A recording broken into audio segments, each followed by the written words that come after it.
저는 이런 경우를 거의 본 적이 없어서요. 네. 그러니까 변호사의 생각과 다르게 본인이 직접 증인으로 나가는 경우는 네. 거의 못 본 것 같아요. 최소한 예를 들어서 검찰에서 연락이 오면 네. 아 우리 불출석 사유서 냈는데 네. 검찰에서 또 나오라고 하는데 이거 어떻게 해야 될까요? 라고 문의라도 하죠. 네. 아니면 그 문의를 받고 아 우리가 불출석 사유서 냈지만 네. 그래도 내 입장도 있으니까 저 나가서 증언하고 싶어요 라고 이 정도는 알리는 게 정상인데 네. 지금 이경재 변호사도 굉장히 센 소리 많이 냈죠. 뭐 네. 특검에서 이거 회유하고 압박가해서 아이를 뭐 사실상 납치해서 한 거다. 지금 정유라 씨가 납치될 사람이에요? 딱 보시면 아시겠지만 이건 본인의 의지로 나와서 한 얘기, 그렇죠. 어제 한 얘기들을 예, 들어보면 예. 그렇기 때문에 이경재 변호사 너무 당황해서 어찌 네. 보면 이런 얘기 하는 것 자체가 실기입니다. 실수예요. 예. 그러니까 특검에서 놀란 압박을 것 가했다는 같아요. 증거가 예. 전혀 없는데도 불구하고 정유라 씨가 나가서 생각지도 못한 얘기를 쏟아내는데 이 얘기들은 삼성한테만 불리한 게 아니라 최순실에게도 엄청나게 불리한 얘기예요. 엄마한테 그러니까 이경재 변호사는 가만 생각해보면 아시겠지만 네. 최순실의 변호사고 정유라도 변호를 하는 그렇죠. 거예요. 근데 지금 둘을 같이 변호하는데 네. 상반된 입장을 얘기를 하면 다음 재판에 당장 지금 정유라의 증언을 탄핵해야 될 입장이 됩니다. 그러니까 지금 난감한 상황이 될 수밖에 없는 거죠. 그래서 둘 중에 하나는 지금 그 정유라 사임계를 써야 되겠다 이런 얘기가 나오는 그렇죠. 거군요. 그렇습니다. 예. 그 심리적으로요. 네. 박상현 선생님 이거 어떻게 봐야 됩니까? 도대체 그 밤사이에 무슨 심경의 변화가 있었다고 봐야 됩니까? 네, 그러니까 이 정유라 심리만큼 이번 국정농단의 대상인 모든 사람의 심리를 제가 연구해봤지만 네. 정유라 이번 행동의 심리만큼 어려운 게 없는데요. 네. 도저히 그 엄마에게 비수를 꽂은 거기 때문에 정유라에 대한 최순실의 마음은 온 국민이 다 알고 있잖아요. 네. 아주 유별나지 않습니까? 그러니까요. 그런 그런데 엄마가 없어요. 그렇죠. 네. 사실은 이 모든 국정농단이 다 정유라 하나를 위해서 시작된 거라고 봐도 과언이 아닐 정도의 행동을 예, 해왔는데 예. 그 딸은 지금 엄마에게 이 정말 결정적인 순간에 비수를 꼽았다는 얘기예요. 네. 근데 그의 이제 그녀의 심리는 무엇일까? 예. 저도 이제 굉장히 좀 연구 중인데 다른 이유 가지고는 잘 설명이 안 되고 정유라가 내가 지금 내 눈앞에서 밤새 자고 있는 이 쌕쌕거리는 이 갓난 아이, 이 아이랑 내가 다시 헤어질 수 있다라는 거에 거의 굉장히 트라우마 정도의 충격, 공포심을 갖고 있는 건 아닐까 하는 생각을 좀 개인적으로 해봤어요. 그러니까 이게 밤이고 엄마들이 아이 자는 모습을 볼 때 가장 만감이 교차하잖아요. 그렇죠. 이 아이를 내가 보호해야 돼. 헤어지면 네, 안 돼. 네. 근데 한번 지금 헤어졌다 만난 아이입니다. 그렇죠. 그렇기 때문에 이 아이랑 헤어지지 않기 위해서 나는 무엇이든지 할 수 있어. 이런 생각에 사로잡혀서 어떻게 보면 합리적인 생각은 아닐 수도 있어요. 물론 이제 국민 입장에서는 아주 잘했다라고 얘기해야 되지만 네. 객관적으로 정유라의 가족의 입장이나 변호사 입장에서 보면 네.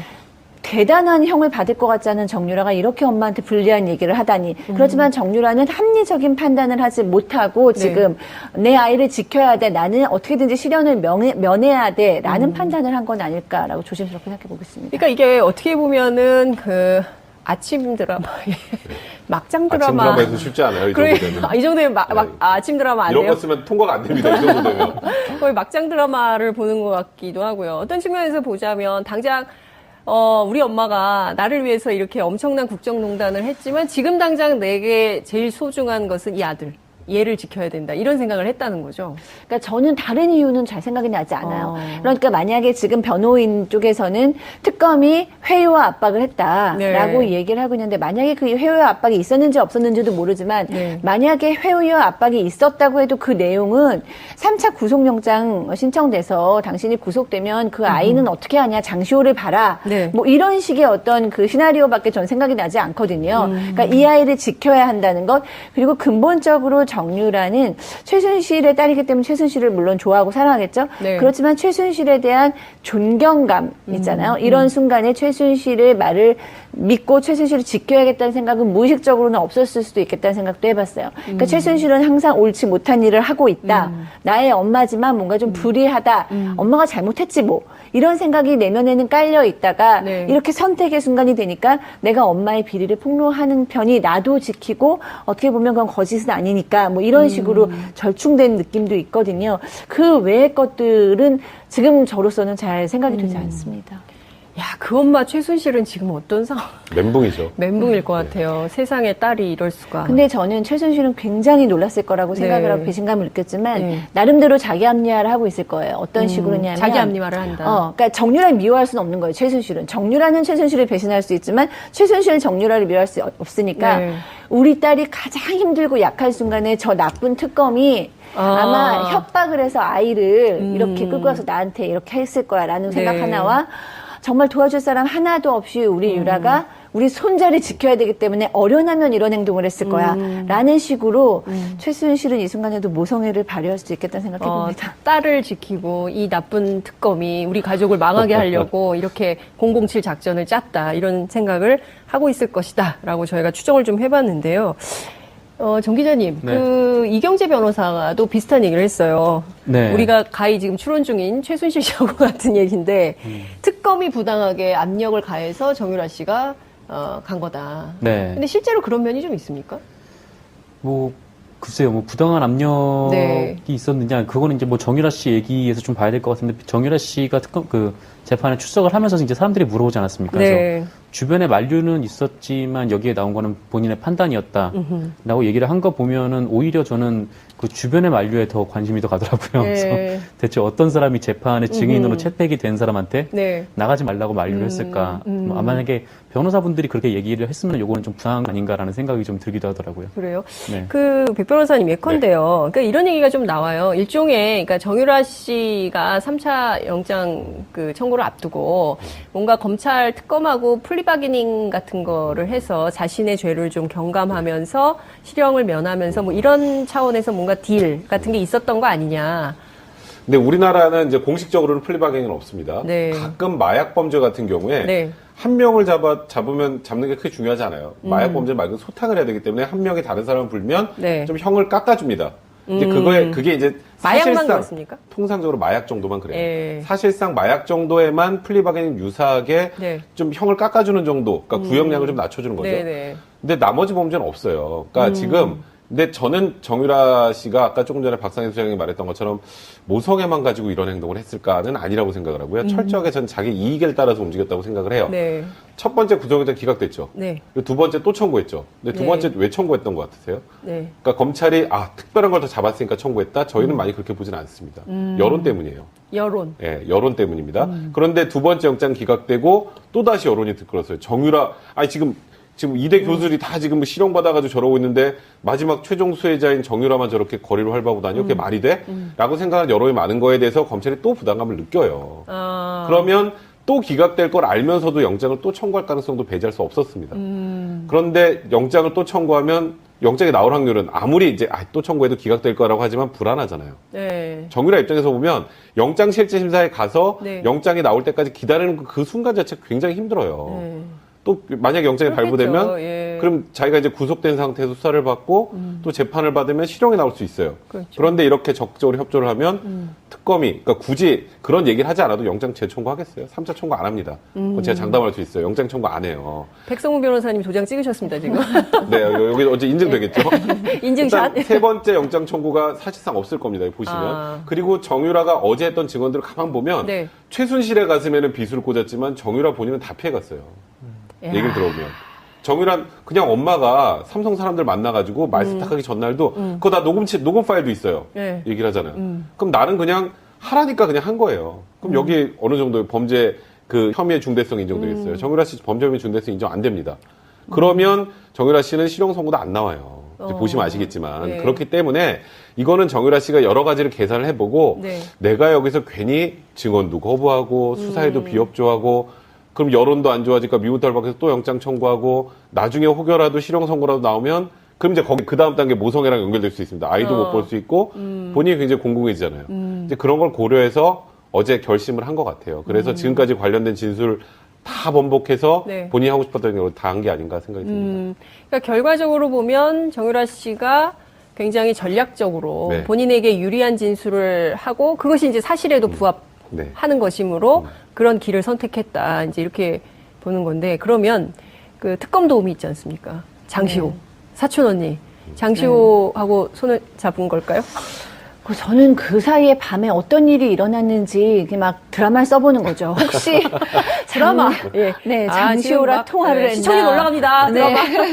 막장 장시호랑 드라마 통화를 시청률 했나? 올라갑니다. 특검 관계자랑 통화를 했나?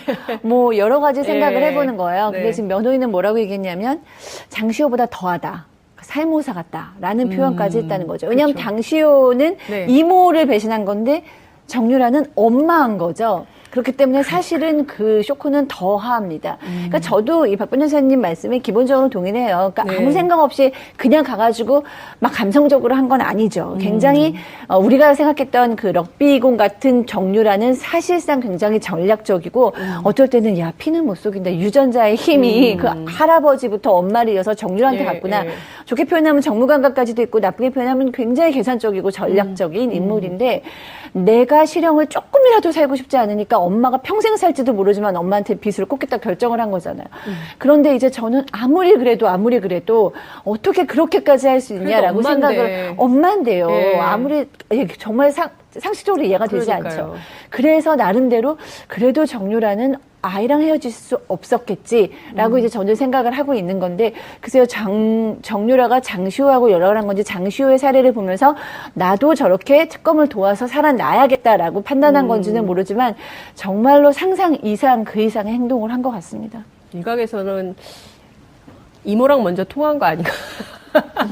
이런 얘기도 좀 나오기도 하고. 벤치마킹 했을 수 있죠. 벤치마킹이요. 장시호 씨가 어쨌건 지금 국정농단 사건 관련자 중에 유일하게 그렇죠. 바깥에 있는 사람이에요. 네. 그거 생각해보면 좀 대충 답이 나오지 않을까요? 그러니까 장시호 씨랑 통화해서 우리 이렇게 하자가 아니라 네, 예. 둘이 뭔가 맞을 건 별로 없어요. 장시호 씨가 폭로를 많이 안 했으면 최순실이 이렇게까지 곤란하지 않았습니다. 네. 그럼 굳이 자기가 이걸 폭로할 이유가 없는데 예. 이미 이렇게 다 엎질러진 물이고 그리고 유심히 보니까 장시호가 뭐 국민 뭐 도우미부터 시작을 네, 해서 네. 막 오히려 막 여론으로서 굉장히 우호적인 상황이 되고 그런 걸 여러 가지 지켜보면서 차라리 나라도 살자라는 생각을 했을 수는 있죠. 입장이 같은 건 아닙니다. 그를 참 시청자 여러분들께서는 이 정유라의 길에 대해서 어떻게 지금 어떤 댓글들이 막 올라오고 있을지 궁금한데요.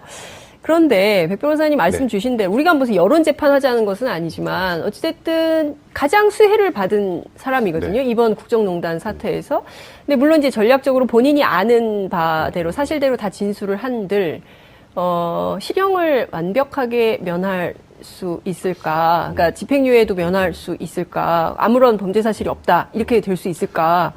국민들은 굉장히 궁금하거든요. 범죄 사실이 없다는 아니죠. 네. 그러니까 이대 학사비리 관련해서도 일단 사실상 정유라가 금메달 목에 걸고 들어가서 네. 통과했고 나중에 학점 뭐 결석했는데 학점 잘 받았지만 네. 그 과정에서 주도적 역할을 한 건 정유라는 아니죠. 최순실이 맞습니다.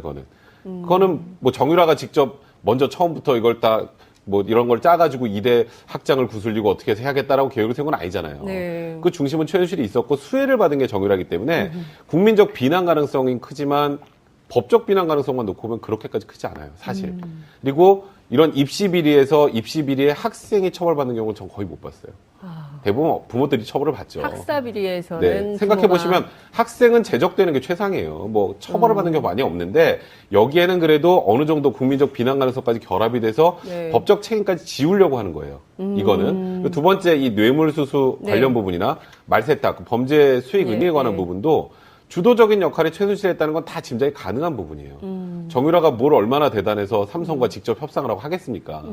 결국 최순실이 주도적 역할을 했는데 네. 수익자가 정유라니 너 이거 다 알고도 묵인했으니까 너 이거 처벌받아야 돼 라고 지금 하고 있는 거거든요. 근데 지금 이번에 진술한 걸 쭉 들어보면 결국 엄마가 다 한 거예요. 그렇죠. 엄마가 삼성 임원들 다 만나서 말세탁 관련돼도 얘기했고 엄마 나 이 말 계속 타도 돼? 그거 삼성에서 해준 거니까 네가 계속 네 것처럼 거라고 타면 돼. 생각하고 타. 아, 네 알겠습니다. 그럼 비난 가능성이 얼마나 큰가요?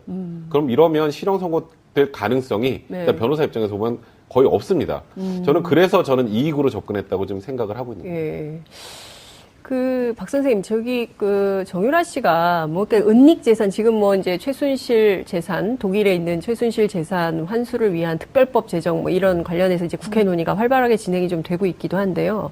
한편으로는 정유라가 돈을 지키기 위해서, 우리 집 재산을 지키기 위해서 그런 거다. 뭐 이런 얘기도 있어요. 그러니까 이제 너무 비상식적인 일이 일어났기 때문에 네. 정말 여러 가지 생각해 보게 되는 거죠, 대중들은. 네. 그런데 뭐 아이 얘기는 이제 제가 했습니다만 또 어떤 분들은 뭔가 빨간 금고를 비롯한 그러니까요. 그 유럽의 전역에 숨겨져 어디가 있는 있는 거야, 어디가 있는 그러니까 어디가 있는지 모르는 예. 그 돈은 사실상 네. 최순실하고 정유라고 둘 정도밖에 모른다고 쳤을 때 네. 최순실은 어차피 이제 뭐 실형을 면하기는 어려울 것 같으면 네. 그냥 최순실은 그냥 이거를 감당하게 하고 나라도 살아남아서 유럽으로 언젠가는 가서 이 돈을 관리해야겠다라는 네. 생각을 했을 가능성도 배제할 수는 없을 것 같아요. 근데 이제 그럼에도 불구하고 또 납득은 안 되죠. 도대체 얼마나 어디에 있길래 이렇게까지 엄마를 평생 감옥에서 썩게 하면서까지 그 돈이 지키고 싶을까? 그리고 만약에 어차피 지금 변호사님 얘기하셨듯이 굉장히 실형을 오래 받지 않을 정유라가 네. 그 돈을 지키는 걸 꼭 지금 했어야 됐을까? 나중에 한 1, 2년 후에도 했을 수 있었는데 이런 질문들이 나오기 때문에 그런 합리적인 의심은 당연히 드는데 거기에 대해서 아 그래 그랬을 거야 라는 어떤 만족은 좀 떨어지는 것 같습니다. 네. 굉장히 궁금해요. 그 심리가 어떤 건지 직접 미스테리합니다, 미스테리해요. 만나서 정말 인터뷰를 한 4시간 정도 해보고 싶은데 어제 재판에서 네. 정유라 씨가 4시간을 얘기를 했어요. 네. 핵심 쟁점이 어떤 거예요? 쟁점이라고 보면은 뭐 그동안에 네, 삼성 측과 이제 최순실 측이 부인했던 것을 모두 인정한 것이 네. 가장 뭐 크지 않나. 뭐 구체적인 제목이야 뭐 변호사님께서 잘 아시겠지만 일단은 뭐 삼성 측에서 뭐 말을 제공을 했고 그거를 최순실이 뭐 네 말처럼 생각하고 타라 이렇게 얘기를 했다는 거고요. 네. 그다음에 또 삼성과 돈을 뭐 주고 받았던 이제 코어 스포츠가 사실상 최순실의 회사라는 네. 점 인정하고 자신이 그 회사에서 이제 돈을 650만 원씩 매달 받았다는 거 아닙니까? 네. 또 그런 것도 있었고요. 또 승마 지원이 뭐 삼성 측에서는 뭐 정유라 씨를 비롯해서 뭐 6명 중에 1명 지원한 것 뿐이다 이렇게 네. 얘기를 했는데 뭐 사실상 왜 나만 지원받냐 이렇게 정유라 씨가 물었을 때 뭐 최순실 씨가 화를 냈다거나 또 그런 것들도 좀 있었고 네. 그다음에 또 말세탁과 관련해서도 삼성이 모를 리가 없다. 네, 또 안드레아스 당시 뭐 정유라 씨 독일 승마 코치가 네. 또 삼성에서 돈이 들어와야 되는데 왜 안 들어오지? 막 이런 얘기도 했다. 뭐 그런 식들의 뭐 증언들이 뭐 가장 주요하게 언론에서 보도가 되는 것 같습니다. 지금 정 기자님 정리해 주신 쟁점들만 살펴보면 이후에 있을 재판 과정에서 삼성과 그야말로 최순실 씨에게 굉장히 악재가 되면서 이 재판이 그 변호인들 입장에서 보면 상당히 스텝이 꼬일. 엄청나게 카운터 펀치를 맞은 건 사실입니다. 그런데 네. 아직 유죄 판결 단정하기 힘들어요. 그렇습니까? 그러니까 우리는 야 이제 삼성에서 돈 준 거, 뭐 네. 말 준 거, 말 얘가 탄 거 다 네. 확인됐으니까 이제 유죄다라고 생각하지만 네. 뇌물죄는 네. 돈을 준 것까지만 입증하면 되는 게 아니라 그다음에 이게 대가성, 어떤 직무 관련성 이런 부분이 인정이 돼야 되잖아요. 네. 거기서 핵심은 삼성의 경영권 승계 과정을 대가로 이 말하고 돈을 지원해 줬다는데 네. 그 다음 단계는 또 있죠. 박근혜 전 대통령과 최순실이 경제 공동체까지 인정이 돼야 그래야 유죄 판결이 나오는 거예요. 아. 근데 첫 번째 돈 주는 과정부터가 네네. 삼성과 최순실은 이제 부인하고 있었던 거잖아요. 그렇죠. 이건 승마 유망주 다 전체적으로 지원했던 거고 얘가 그냥 일부 혜택만 받았다라는 게 삼성의 주장이었는데 그렇죠. 그게 아니라 특정하게 정유라에게 돈이 갔다라는 부분이 이제 정유라의 증언을 통해서 확인이 되는 거고 네. 이 돈이 갔다는 게 확인돼도 다음 두 가지 스텝이 또 남아 있기 때문에 네. 아직은 굉장히 큰 타격을 입은 건 사실이나 유죄 판결을 단정할 수 있는 그런 상황까지는 아직은 아닙니다. 그렇군요. 근데 어찌됐든 뇌물죄와 관련해서는 준 사람, 받은 사람 다 처벌을 받게 되는 건데요. 그렇다면 정유라의 경우에도 뇌물을 수수한 혐의가 인정된다고 볼 수 있지 않을까요? 뇌물수수의 공범까지 가는 게 이제 정유라 네. 입장에서 최악인데요. 최악. 예. 실제로 돈을 받은 게 최순실이고 그거를 사용한 게 정유라라면 예. 돈을 받은 사람은 그냥 정유라가 아닌 최순실을 보게 됩니다. 근데 아. 그 부분은 문제가 아닌데 네. 이제 그 이후에 말세탁하는 과정에서 정유라가 적극적으로 개입을 했다면 그렇죠. 이제 범죄 수익금 은닉하고 하는 부분에 대해서 공범으로 볼 여지가 있었으나 네. 어제 정유라의 진술 여기에 굉장히 중요한 부분이 나와요. 이거 말세탁, 그러니까 소위 말을 블라디미르 비싼 말로 바꾸면서 네. 이제 이게 소유 관계를 흐트러 놓는 그런 작업이라고 생각하시면 됩니다. 그렇죠. 그 과정을 누가 했냐면 최순실과 삼성의 박상진 사장, 뭐 그다음에 황전무 이런 사람들이 이 전날 모여서 얘기를 했다라는 네. 진술을 하면서 마지막에 이 얘기를 합니다. 녹음 파일 있다. 그 녹음 파일 나오면 정유라는 여기도 빠져요. 그러니까 본인이 나갈 수 있는 길에 관련된 건 얘기를 다 한 겁니다. 네. 그래서 지금 삼성 측에서는 이거 지금 정유라 얘기가 네. 본인이 겪은 얘기라 다 들은 얘기 아니냐. 그러니까 승마 코치로부터 들은 얘기. 그다음에 뭐 최순실로부터 들은 얘기. 이걸 이제 법적 용어로 하면 전문 증거라고 하거든요. 그러면 그 말한 사람을 직접 불러와서 실제로 이 말을 했는지를 확인을 해야 돼요. 네. 근데 그런 과정 외국에 있으니까 못 거치잖아요. 이런 경우에는 증거의 신빙성 판단을 법원에서 하는데 마지막 단계 녹음 파일 얘기를 하잖아요. 네. 녹음 파일 나오면 끝이죠. 그 부분은.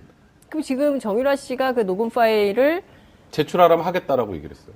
제출하면 어떻게 되는 겁니까? 제출하면은 이제 돈을 준 거와 말 세탁 부분 관련해서는 입증이 사실상 끝나버리죠. 그러면 삼성이 그동안 주장했던 것이 다 한 방에 허물어집니다. 그 돈 준 거에 완방에 관련해서. 끝나는- 예, 승마 지원 관련해서 네. 우리는 승마 유망주 지원한 거예요라는 말은 이제 더 이상 할 수가 없는 상황이 되는 거예요. 이재용 부회장 재판에 상당히 악영향. 이재용 그렇게 부회장이 되면 어제 굉장히 놀랐을 겁니다. 표정이 안 좋더라고요. 네. 이게 지금 정말 그 정유라 씨가 엄마처럼 이렇게 전략적으로 본인과 가족을 지키는 방향으로 하지 않을까라고 했는데 그 예상을 전부 다 깨버렸기 때문에 어쨌든 그 반대 입장에 있었던 분들은 상당히 멘붕에 빠진 이런 상황이라고 볼 수 있을 것 같은데요.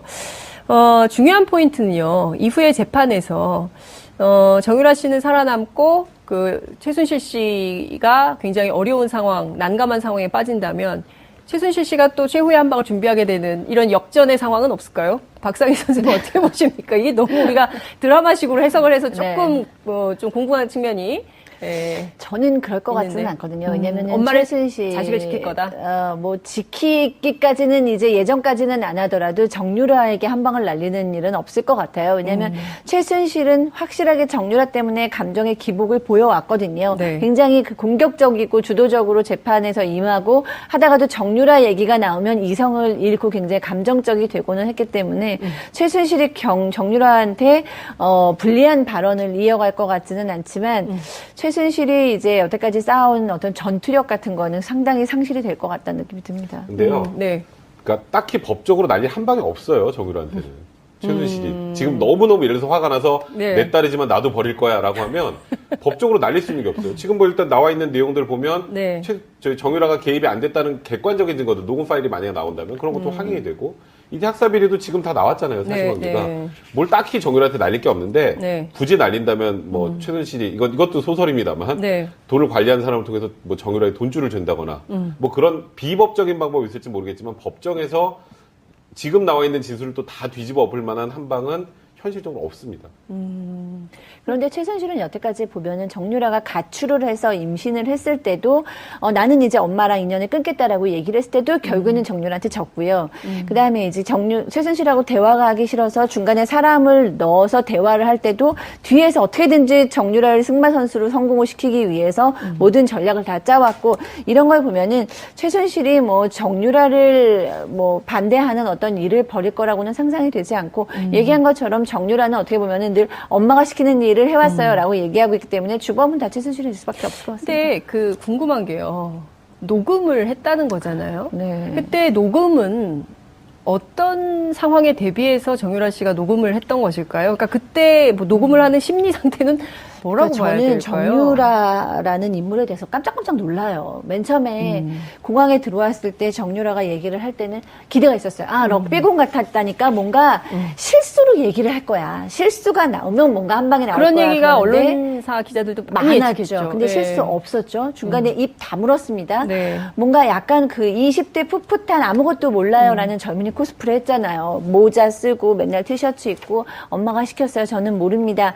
라고 얘기했다가 나중에 보니까 사실 한국의 뭐 야당 상황까지도 다 알고 있었던, 다 파악하고 있었던 생각보다 되게 치밀한 인물인 거를 알게 돼서 전 놀랐는데 네. 지금 최순실을 한테 이렇게 반대가 되는 그 증인이 된 것도 놀랍지만 또 이렇게 얘기하는 것들 다 녹음을 하고 있었다는 것. 그러니까 어느 순간 모든 자료가 필요해라는 판단을 했겠죠. 그래서 저는 정유라가 아이 같은 얼굴을 하고 나는 아무것도 몰라요라는 표정을 짓고 있었지만 모든 정보나 자료를 착실하게 모으고 있었을 거라고 본인한테 유리한 자료를 모으고 있을 거라고 생각이 들고요. 네. 또 사실상 이런 그 삼성에 대한 것을 6월 27일 캄프라데 코치하고 전화를 할 때 녹취했던 것은 오늘날의 이 증언을 내가 할 수도 있다라는, 언젠가 유용하게 쓰일 수 있다라는 판단을 했다라고 봤을 때 감정적으로 즉흥적으로 움직이는 사람은 분명히 아니다.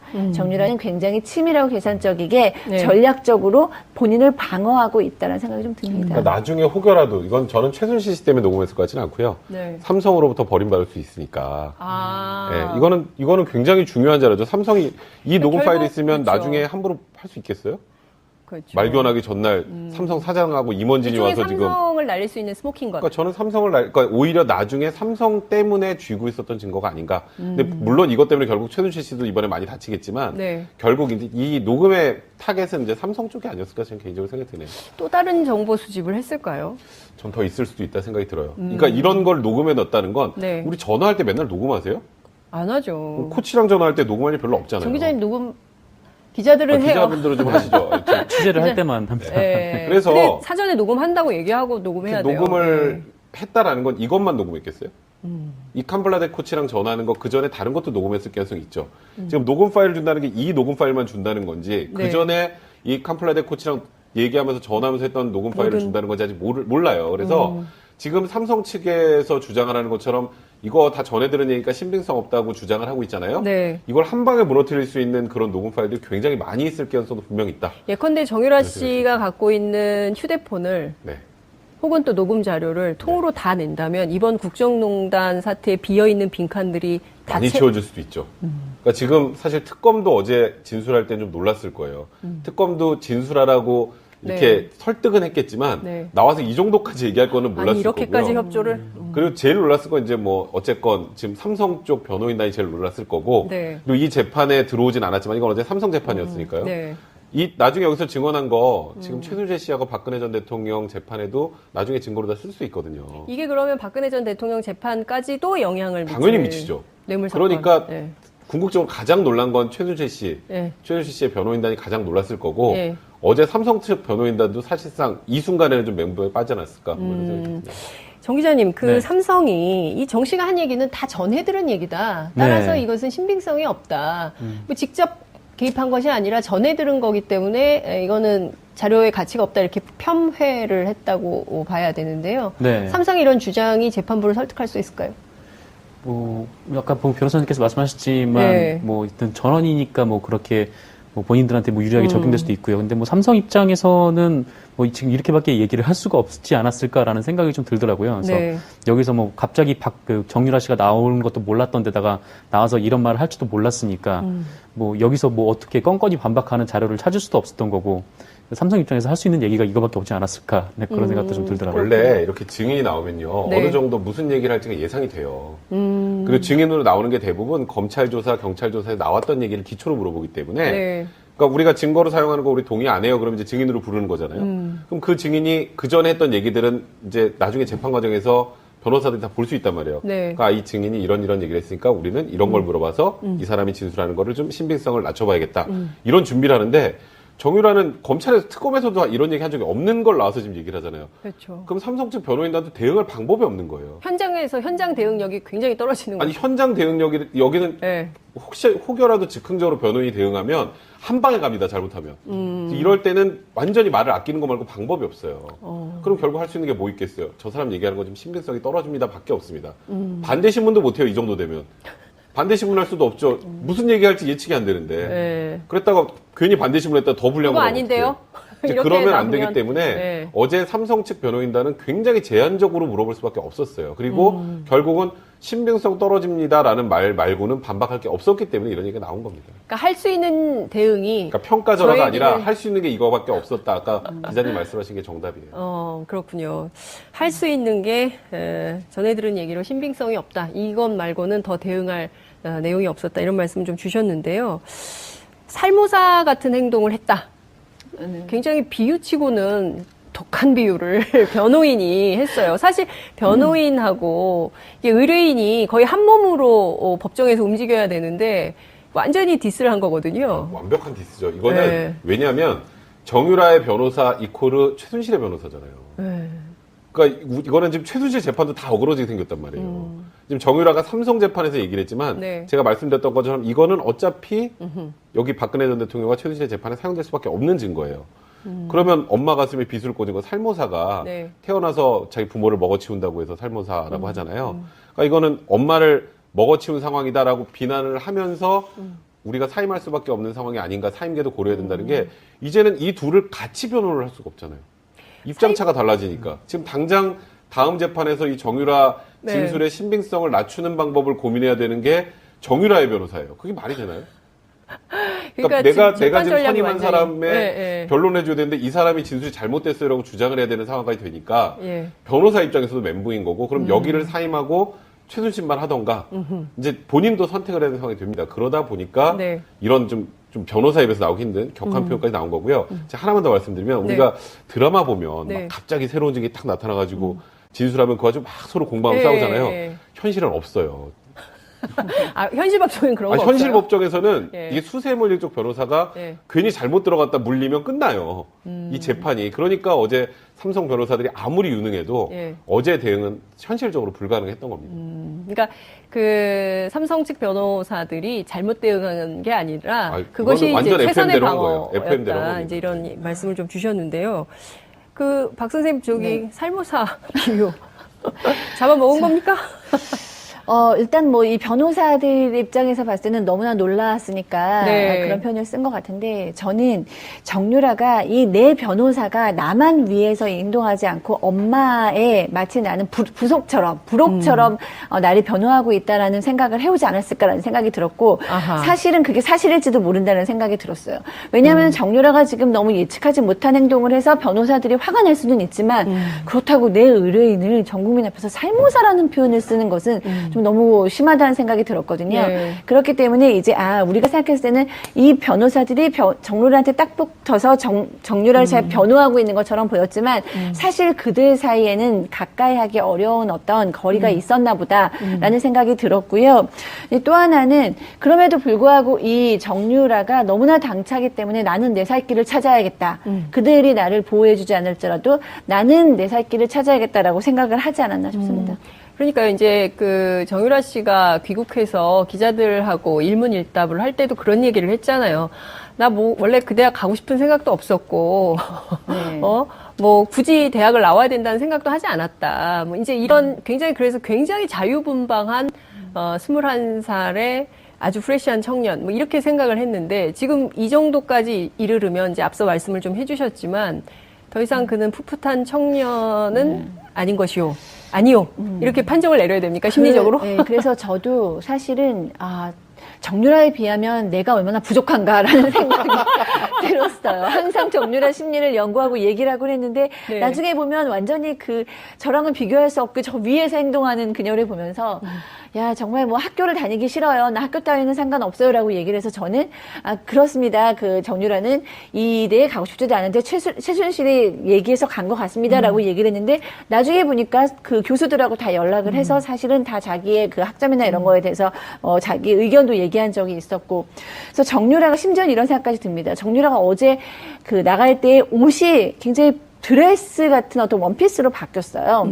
드레스 코드가. 네, 여태까지는 야구 모자 쓰고 티셔츠를 입다가 드레스 코드까지 바뀌었을 때 저것도 아무 생각 없이 입었을까라는 생각이 들면서 뭔가 나는 이제는 좀 바뀌었고 나는 진실을 얘기하겠어요. 나는 착한 사람이에요. 나는 이제는 다 밝힐 수 있어요. 뭐 이라는 어떤 것을 보여주기 위함이 아니었을까라고 생각을 하면서 굉장히 온 국민을 다 놀라고 변호사들도 다 놀라게 했지만 네. 또 내용을 잘 탄탄히 뜯어보면 제가 직접 한 게 아니고 나는 누구누구한테 들었어요. 라는 얘기인 거예요. 그러니까 정유라가 정말로 어디까지 생각을 하고 얘기할 수 있는 인물인지 네. 그렇기 때문에 우리가 생각했던 풋풋한 아무것도 모르는 정유라는 아님에 대해서는 확신합니다. 그렇군요.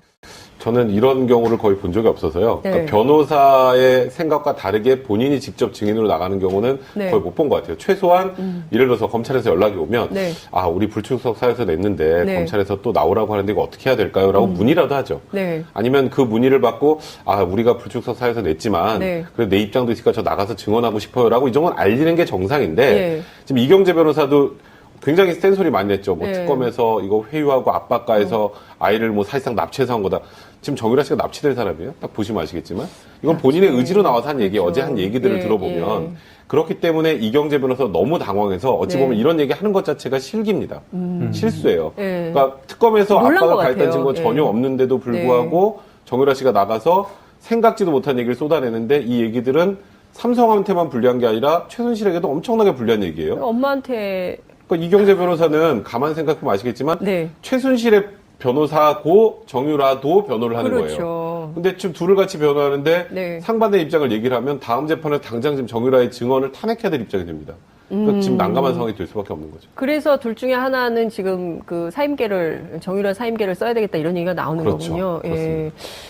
그 심리적으로요. 네. 박상현 선생님 이거 어떻게 봐야 됩니까? 도대체 그 밤 사이에 무슨 심경의 변화가 있었다고 봐야 됩니까? 네, 그러니까 이 정유라 심리만큼 이번 국정농단의 대상인 모든 사람의 심리를 제가 연구해봤지만 네. 정유라의 이번 행동의 심리만큼 어려운 게 없는데요. 네. 도저히 그 엄마에게 비수를 꽂은 거기 때문에 정유라에 대한 최순실의 마음은 온 국민이 다 알고 있잖아요. 네. 아주 유별나지 않습니까? 그러니까요. 그런 그런데 엄마가 없어요. 그렇죠. 네. 사실은 이 모든 국정농단이 다 정유라 하나를 위해서 시작된 거라고 봐도 과언이 아닐 정도의 행동을 예, 해왔는데 예. 그 딸은 지금 엄마에게 이 정말 결정적인 순간에 비수를 꼽았다는 얘기예요. 네. 근데 그의 이제 그녀의 심리는 무엇일까? 예. 저도 이제 굉장히 좀 연구 중인데 다른 이유 가지고는 잘 설명이 안 되고 정유라가 이 내가 지금 내 눈앞에서 밤새 자고 있는 이 쌕쌕거리는 이 갓난 아이, 이 아이랑 내가 다시 헤어질 수 있다라는 거에 거의 굉장히 트라우마 정도의 충격, 공포심을 갖고 있는 건 아닐까 하는 생각을 좀 개인적으로 해봤어요. 그러니까 이게 밤이고 엄마들이 아이 자는 모습을 볼 때 가장 만감이 교차하잖아요. 그렇죠. 이 아이를 내가 보호해야 돼. 헤어지면 네, 안 돼. 네. 근데 한번 지금 헤어졌다 만난 아이입니다. 그렇죠. 그렇기 때문에 이 아이랑 헤어지지 않기 위해서 나는 무엇이든지 할 수 있어. 이런 생각에 사로잡혀서 어떻게 보면 합리적인 생각은 아닐 수도 있어요. 물론 이제 국민 입장에서는 아주 잘했다라고 얘기해야 되지만 네. 객관적으로 정유라의 가족의 입장이나 변호사 입장에서 보면 네. 대단한 형을 받을 것 같지 않은 정유라가 이렇게 엄마한테 불리한 얘기를 하다니. 그렇지만 정유라는 합리적인 판단을 하지 못하고 네. 지금 내 아이를 지켜야 돼. 나는 어떻게든지 시련을 면해야 돼. 라는 판단을 한 건 아닐까라고 조심스럽게 생각해 보겠습니다. 그러니까 이게 어떻게 보면은 그 아침 드라마의 막지가 3차 영장 그 청구를 앞두고 뭔가 검찰 특검하고 플리바게닝 같은 거를 해서 자신의 죄를 좀 경감하면서 실형을 면하면서 뭐 이런 차원에서 뭔가 딜 같은 게 있었던 거 아니냐. 근데 우리나라는 이제 공식적으로는 플리바게닝은 없습니다. 네. 가끔 마약 범죄 같은 경우에 네. 한 명을 잡으면 잡는 게 크게 중요하지 않아요. 마약 범죄 말고 소탕을 해야 되기 때문에 한 명이 다른 사람을 불면 네. 좀 형을 깎아줍니다. 이제 그게 이제 마약만 사실상 그렇습니까? 통상적으로 마약 정도만 그래요. 예. 사실상 마약 정도에만 플리바게닝 유사하게 네. 좀 형을 깎아주는 정도, 그러니까 구형량을 좀 낮춰주는 거죠. 네네. 근데 나머지 범죄는 없어요. 그러니까 지금 근데 저는 정유라 씨가 아까 조금 전에 박상현 소장님이 말했던 것처럼 모성애만 가지고 이런 행동을 했을까는 아니라고 생각을 하고요. 철저하게 전 자기 이익을 따라서 움직였다고 생각을 해요. 네. 첫 번째 구속영장 기각됐죠. 네. 그리고 두 번째 또 청구했죠. 근데 두 네. 번째 왜 청구했던 것 같으세요? 네. 그러니까 검찰이 특별한 걸 더 잡았으니까 청구했다. 저희는 많이 그렇게 보진 않습니다. 여론 때문이에요. 여론. 예, 여론 때문입니다. 그런데 두 번째 영장 기각되고 또 다시 여론이 들끓었어요. 정유라, 지금 2대 교수들이 다 지금 실형받아가지고 저러고 있는데 마지막 최종 수혜자인 정유라만 저렇게 거리를 활보하고 다녀? 그게 말이 돼? 라고 생각하는 여론이 많은 거에 대해서 검찰이 또 부담감을 느껴요. 그러면 또 기각될 걸 알면서도 영장을 또 청구할 가능성도 배제할 수 없었습니다. 그런데 영장을 또 청구하면 영장이 나올 확률은 아무리 이제 또 청구해도 기각될 거라고 하지만 불안하잖아요. 네. 정유라 입장에서 보면 영장 실질 심사에 가서 네. 영장이 나올 때까지 기다리는 그 순간 자체가 굉장히 힘들어요. 네.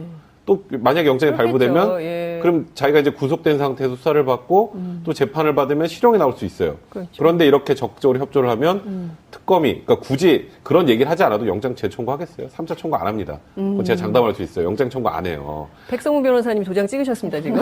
네, 여기 어제 인증되겠죠? 인증샷. 일단 세 번째 영장 청구가 사실상 없을 겁니다. 보시면. 그리고 정유라가 어제 했던 증언들을 가만 보면 네. 최순실의 가슴에는 비수를 꽂았지만 정유라 본인은 다 피해갔어요. 얘기를 들어보면.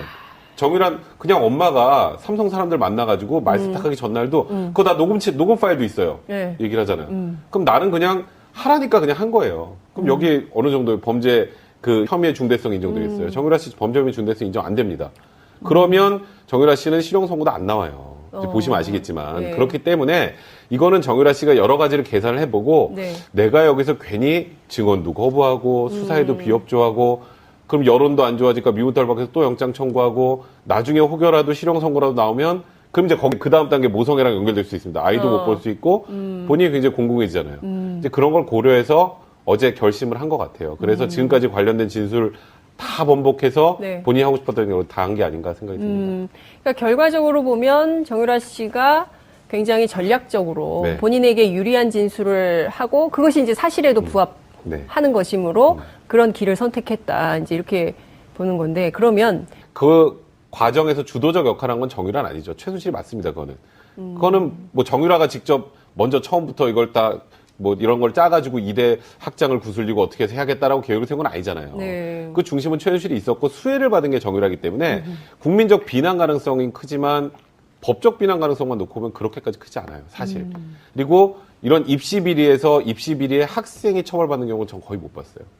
대부분 부모들이 처벌을 받죠. 학사 비리에서는 네, 생각해 보시면 학생은 제적되는 게 최상이에요. 뭐 처벌을 받는 경우 많이 없는데 여기에는 그래도 어느 정도 국민적 비난 가능성까지 결합이 돼서 네. 법적 책임까지 지우려고 하는 거예요. 이거는 그리고 두 번째 이 뇌물수수 네. 관련 부분이나 말세탁 범죄 수익 네, 의미에 관한 네. 부분도 주도적인 역할에 최순실이 했다는 건 다 짐작이 가능한 부분이에요. 정유라가 뭘 얼마나 대단해서 삼성과 직접 협상을 하고 하겠습니까?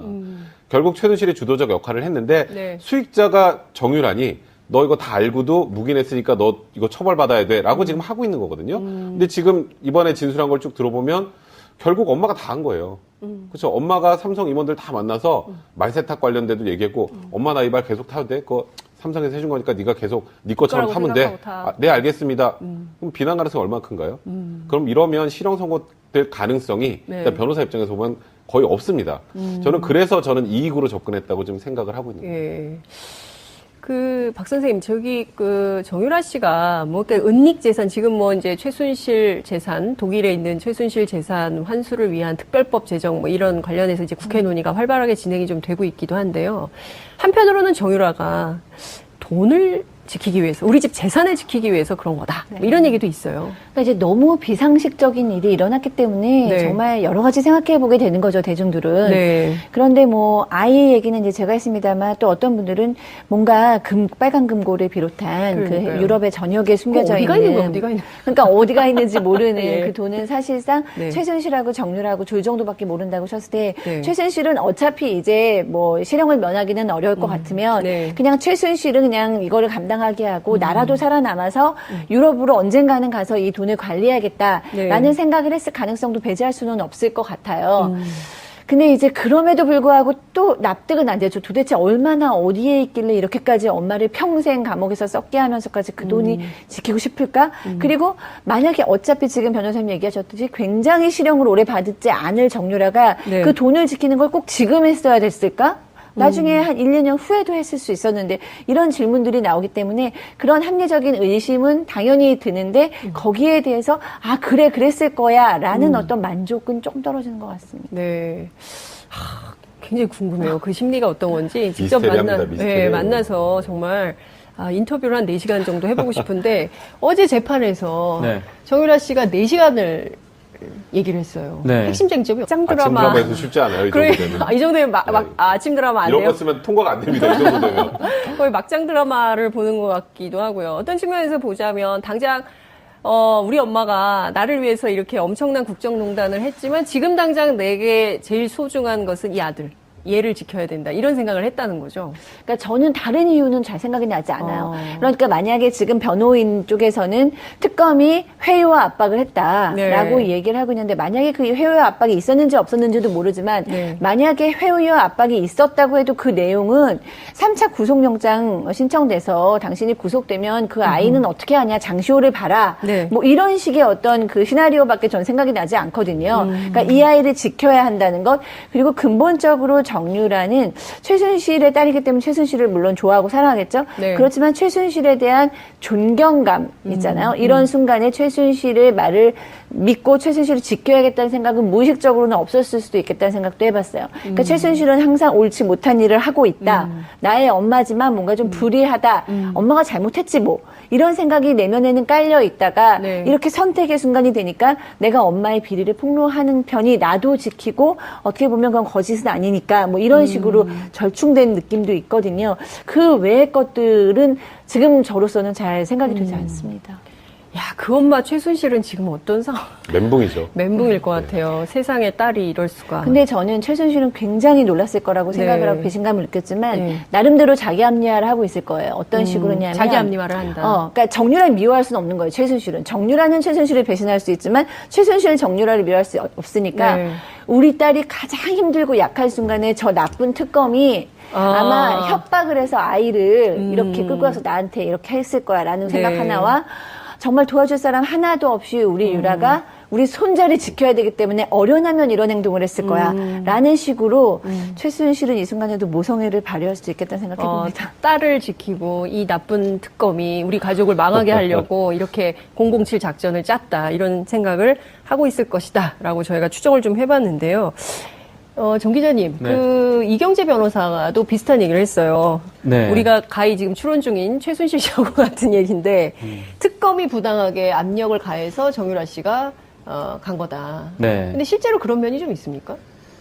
뭐 글쎄요, 뭐 부당한 압력이 네. 있었느냐, 그거는 이제 뭐 정유라 씨 얘기에서 좀 봐야 될 것 같은데, 정유라 씨가 특검 그 재판에 출석을 하면서 이제 사람들이 물어보지 않았습니까? 네. 그래서 주변에 만류는 있었지만 여기에 나온 거는 본인의 판단이었다라고 얘기를 한 거 보면은 오히려 저는 그 주변의 만류에 더 관심이 더 가더라고요. 네. 그래서 대체 어떤 사람이 재판의 증인으로 채택이 된 사람한테 네. 나가지 말라고 만류를 했을까? 뭐 만약에 변호사분들이 그렇게 얘기를 했으면 요거는 좀 부당한 거 아닌가라는 생각이 좀 들기도 하더라고요. 그래요? 네. 그, 백 변호사님 예컨대요. 그러니까 이런 얘기가 좀 나와요. 일종의, 그러니까 정유라 씨, 그 특검 도움이 있지 않습니까? 장시호. 사촌 언니. 장시호하고 손을 잡은 걸까요? 저는 그 사이에 밤에 어떤 일이 일어났는지 이렇게 막 드라마를 써보는 거죠. 혹시 드라마. 예. 네, 아, 장시호랑 지금 막, 통화를 네, 했나? 시청률 올라갑니다. 네. 드라마. 막장 장시호랑 드라마 통화를 시청률 했나? 올라갑니다. 특검 관계자랑 통화를 했나?